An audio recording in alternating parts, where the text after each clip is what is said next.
Welcome to DJW. So first சொல்லணுன்னா, இது rocking star Yash நடித்து கேவிஎன் ப்ரொடக்ஷனில் 19ஆம் தேதி இந்த வருஷம் 3ஆம் மாதத்தில் வரப்போகிற படம் டாக்ஸிக் பேர். இது வரைக்கும் நம்ம எல்லாருமே தெரியும். இன்னொன்று இருக்குது, கீது மோகன்தாஸோட ஃபில்ம். இது வரைக்கும் நம்ம எல்லாருக்குமே தெரியும். நான் முதல்ல டீசரில் அதிகமாக அவதானித்தது என்னென்னா, ஒரு சர்க்கஸ் சம்மந்தப்பட்ட விஷயங்கள். நம்ம அப்பா யாஷ் போகிறாரு, அங்கே மிகப்பெரிய ஃபைட் சீன் ஒன்று நடக்குதுன்னு நினைக்கிறேன். ஏன்னா இந்த சர்க்கஸ் சம்மந்தப்பட்ட ஏகப்பட்ட விஷயங்கள் இந்த டீசரில் காட்டப்பட்டிருக்கு. அப்படின்னா இந்த சர்க்கஸ் சீன் இந்த டாக்ஸிக் படத்தில் ரொம்ப முக்கியமான ஒரு சீனாக அமைய போகுதுன்னு நான் நினைக்கிறேன். ஏன்னா இந்த டீசரில் மட்டுமே பாதிக்கு பாதி முழுக்க இந்த சர்க்கஸ் சம்மந்தப்பட்ட விஷயங்கள் தான் இருக்குது. சர்க்கஸ் உள்ள ஆளை தான் கொள்கிறாரு, சர்க்கஸை தான் காட்டுறாங்க. அப்படின்னா இங்கே ஒரு பயங்கரமான ஃபைட் சீன் இருக்குது. இப்போ இந்த முகாமோடி போட்டவனையே பாருங்களேன், இப்படி கழுத்தை வச்சு இழுக்கிறாரு. ஸோ எனக்கு தெரிஞ்சு இதில் சர்க்கஸ் சம்மந்தப்பட்ட மிகப்பெரிய ஃபைட் சீன் ஒன்று இருக்க போகுது. அதில் அப்பா யாஷ் தான் ஃபைட் பண்ண போகிறாரு. ஸோ பார்க்கலாம் இந்த ஃபைட் சீன் எப்படி அமைய போகுதுன்னு. நான் ஒரு எக்ஸ்ட்ராவாக அந்த சர்க்கஸோட பேரையும் கண்டுபிடிச்சிட்டேன். அந்த என்ட்ரிக்கு மேலே பாருங்கள், ராயலி சர்க்கஸ் அப்படின்னு எழுதியிருக்கோம். ஸோ ராயலி சர்க்கஸில் சம்பவம். ஸோ அடுத்து நம்ம முதலே ஒன்று இந்த டீசரில் ஒரு சவுண்டு வந்திருக்கும், இட்ஸ் ஓவர் ராயா அப்படின்னு ஒரு டயலாக். அதை பற்றின கொஞ்சம் விஷயத்தை தான் இப்போ நம்ம பார்க்க போகிறோம். ஸோ ஃபஸ்ட்டு நம்ம என்ன நினச்சிருப்போம், டீசர் பார்க்கும்போது இந்த சிகரெட் தட்டுற கை நம்ம யாஷோட கை, அதாவது ராயாவோட கை அப்படின்னு நினச்சிட்டு இருந்திருப்போம். ஆனால் அது ராயாவோட கையே இல்லை. ஏன்னா அது ராயா கூட பேசிக்கிட்டு இருக்க அந்த இட்ஸ் ஓவர் ராயான்னு சொல்கிறார்ல, அவரோட கை. அப்படின்னா நம்ம ராயாக்கும் அப்படி சொல்கிறவருக்கும் இடையில் ஒரு கன்வர்சேஷன் போய்கிட்டு இருக்கு. எனக்கு தெரிஞ்சு ராயாவை அவர் மிரட்ட ட்ரை பண்ணி இட்ஸ் ஓவர் அப்படின்னு சொல்கிறாரு. ஆனால் அந்த நேரத்தில் தான் நம்ம யாஷ் ஸ்டைலாக it's over when I say it's over அப்படின்னு சொல்கிறாரு.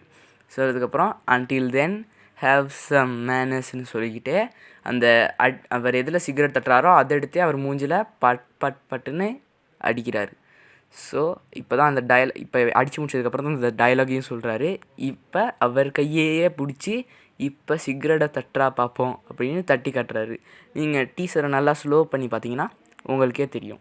ஸோ இவங்க இங்கே வந்தது காரணம் நம்ம யாஷை மிரட்டுறது.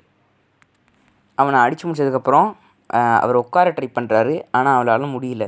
பின்னுக்குள்ளவங்க தான் பிடிச்சி உட்கார வைக்கிறாங்க. அவர் தள்ளாடிக்கிட்டு இருக்காரு. ஸோ அப்படின்னா அவரை அந்த இடத்துல குடிச்சிக்கிட்டு வந்திருக்கணும். அப்போ தான் அவங்க வந்திருக்கணும். இல்லாட்டி அவங்க வரும்போது அவங்ககிட்ட மாஸ்க் காட்டுற விதமாக அவங்கள கணக்கெடுக்காமல் ஒன்று இவர் குடிச்சிக்கிட்டு வந்திருக்கலாம். ஆனால் இவங்க இங்கே வந்ததுக்கு காரணம் யாஷை மிரட்டுறது தான் அப்படின்றது இந்த ஒரு சீன்லேருந்தே தெளிவாக தெரியுது. இந்த டைலாகையும் அவர் சொல்லி முடிக்கிறாரு. ஸோ அடுத்து நான் ஒரு ஃப்ளைட் சீனை பார்த்தேன். ஒரு பனிமலைக்கு இடையில் ஒரு ஃப்ளைட் சீன்.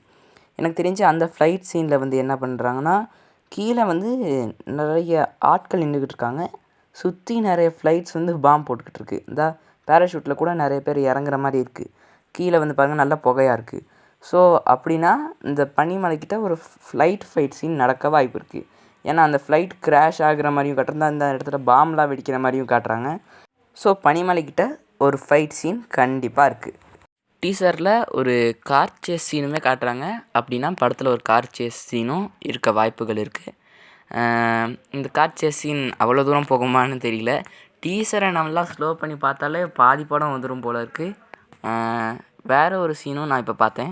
இதை விட அடுத்து பார்த்திங்கன்னா, நம்ம யாஷ் உங்களுக்கு தெரியுறான்னு பாருங்கள், அவர் பக்கத்தில் ஒரு எக்ஸ்ப்ளோஷன். ஒருவேளை இது அந்த ஃப்ளைட் சீனாக இருக்குமோன்னு எனக்கு ஒரு டவுட்டு. இருந்தாலும் அந்த ஃப்ளைட் சீன் நல்லா பிரைட்டாக இருந்தது. இது கொஞ்சம் ஒரு டார்க் டோனில் இருக்குது. சுற்றி நிறைய இது வேறு இருக்குது. பார்க்க ஒரு விதமான சுடுகாடு மாதிரியும் இருக்குது. இது என்ன இடம்னு தெரியல. ஆனால் யாஷ்க்கு பக்கத்துலேயே ஒரு எக்ஸ்ப்ளோஷன் நடக்குது. அது மட்டும் தெளிவாக தெரியுது. அதுக்கப்புறம் அது மட்டும் இல்லாமல் நம்ம டீசர் ட்ரெய்லர் தம்ப்நெயிலில் பார்த்த அதே லுக்கோட யாஷ் யாரையோ பார்த்து கன்னை நிட்டுறாரு. ஆனால் அந்த இடத்துல அவர் ஏதோ யோசிக்கிற மாதிரி வேறு இருக்குது. அதுக்கப்புறம் ட்ரிகர் அழுத்துறாரு. அது யாராக இருக்குன்னு தான் தெரியல. மேபி அது படத்தோட கடைசி சீனாக இருக்கலாம், இல்லாட்டி ஃபஸ்ட் சீனாக இருக்கலாம். ஏன்னா அவர் தலையை மறைச்சிக்கிட்டு இருக்காரு. ஒரு இன்ட்ரோ சீன் மாதிரி இருக்குது. ஒரு இன்ட்ரோ சீனாக இருக்கத்தான் வாய்ப்பும் அதிகமாக இருக்குது. ஏன்னா எப்பயுமே கடைசி சீன்லேயோ எந்த சீன்லேயோ மூஞ்ச மறைக்க மாட்டாங்க, நல்லா சுற்றி ப்ளரும் பண்ண மாட்டாங்க. அப்படின்னா இது கண்டிப்பாக ஒரு இன்ட்ரோ சீன் தான். ஸோ அடுத்த ஒரு சீன் பார்த்தேன்.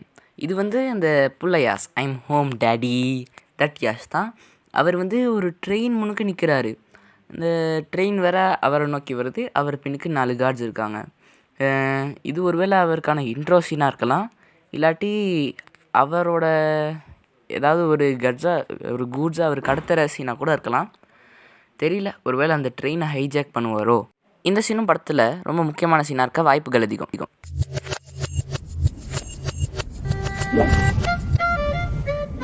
Thank you for watching.